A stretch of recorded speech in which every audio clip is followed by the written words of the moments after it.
In this video, we're going to talk about some of the common mistakes that writers make when writing thesis statements, and the information in this video is going to follow your Rules for Writers textbook beginning on page 7. So if you'd like to follow along, you can follow along there as well.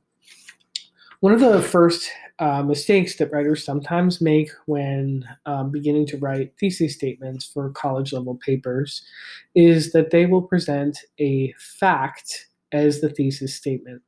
And the problem with that is if you present a fact, there's not much for you to write about. There's not much to, since facts are generally agreed upon pieces of information, there's not much for you to explain or to develop in an essay. So, for example, a fact-based working thesis might be the first polygraph was developed by Dr. John Larson in 1921. Not too much that we can say about that because it is in fact true. However, you can take that fact, and instead of focusing on the fact, you can enter into a kind of debate about the topic in general. Well, the more interesting piece of this working thesis is the polygraph test. And so we might enter into the debate about how, when, or why a test like the polygraph should be used. And so in that case, a revised thesis might be, because the polygraph test has not proved reliable, even under controlled conditions, its use by private employers should be banned. And so in this case, we have a clear statement that the polygraph should be banned, and we have some reasoning why built into the thesis, and that's because it has proven to be unreliable. And we can imagine just by reading that thesis statement that the rest of the essay might discuss things like what are some of the conditions, controlled or otherwise, in which the polygraph test has not been accurate. Another mistake that student writers will often make is they will present their thesis as a question.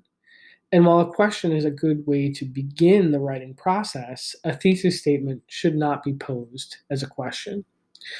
We want to answer that question or take whatever question you may have and turn it into a statement. And so a working thesis of, would President John F. Kennedy have continued to escalate the war in Vietnam if he had lived, is an interesting question.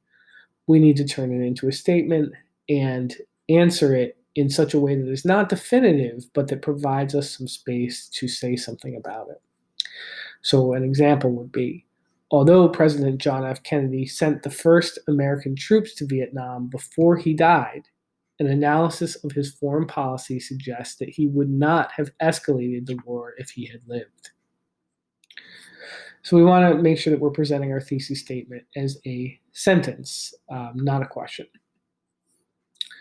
Sometimes thesis statements are too broad, meaning they cover too much ground and it would be impossible for us to write about them in a single essay. So an example of a statement that is too broad would be, mapping the human genome has many implications for health and science. Okay, it's an interesting statement, but we want to get a little bit more specific. What kind of implications for health? What kind of implications for science? This will help us get at the so what question and will help us to narrow down the topic.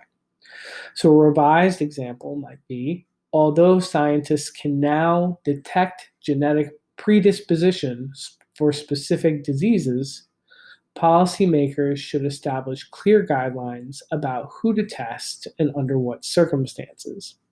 So in this example, we've actually shifted from more of an expository or an explanatory thesis statement, right? This one is just going to talk to us about the different implications for health. This second one has been revised to instead give argument over who and when should be given these tests.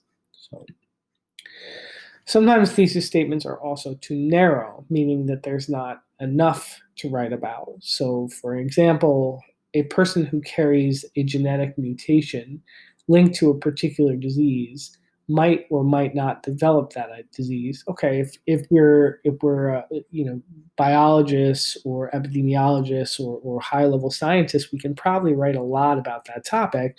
But if we're just sort of lay writers, people who are just expressing some opinion based on some research that we've done, probably a little bit too narrow.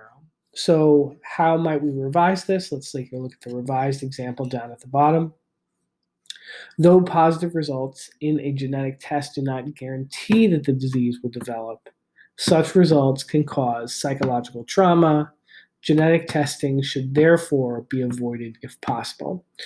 And so in this paper, we're arguing that genetic testing is something that should not be done, and we're probably going to spend a lot of time exploring some of the psychological impact a person might experience if they are tested and told that they may get a disease, that they're likely to get a disease in the future, even if they don't have that disease right now. Okay. Another common issue is that sometimes thesis statements can be too vague, and that has to do with a lack of clarity of language. Remember, in our previous video, we talked about having very specific and clear language in a thesis statement is useful. And so a thesis statement that is too vague might be, the Vietnam Veterans Memorial is an interesting structure. Well, while that may be true, the term interesting is sort of a throwaway word. It could mean anything. Interesting in what sense? Interesting to whom and why? And so we want to be a little bit more specific in our language choice in order to make that a clearer thesis. So a revised example might read, by inviting visitors to see their own reflections in the wall, the Vietnam Veterans Memorial creates a link between the past and the present. Now notice how that's a lot more specific than saying that it's interesting. In this essay, this thesis is telling us that the Vietnam Memorial is designed to create a link between the past and the present, and the way that it achieves that is, if you're not familiar with it, it is a wall that has a list of names of people who died in the war.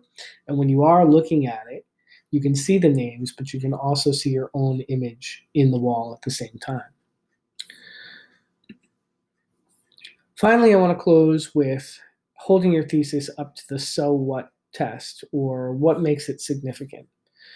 And we want to revisit these questions when we're reading our own thesis statements and evaluating whether or not they're strong enough. We might ask, would a reader want to read this thesis? How will you respond to a reader who hears your thesis and asks, so what? Why does it matter? Will readers disagree with it? If so, how might you revise in response? Is there a way you can rephrase the thesis so that it brings more people on board, or so that it acknowledges the other side? The example that we gave is, we wouldn't say that internet activism is never useful.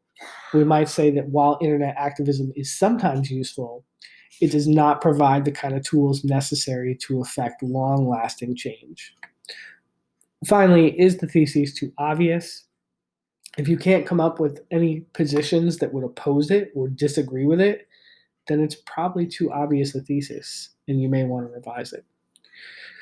I would suggest that you visit these pages in the Rules for Writers textbook as you begin working on your own introduction and thesis to your progress essay.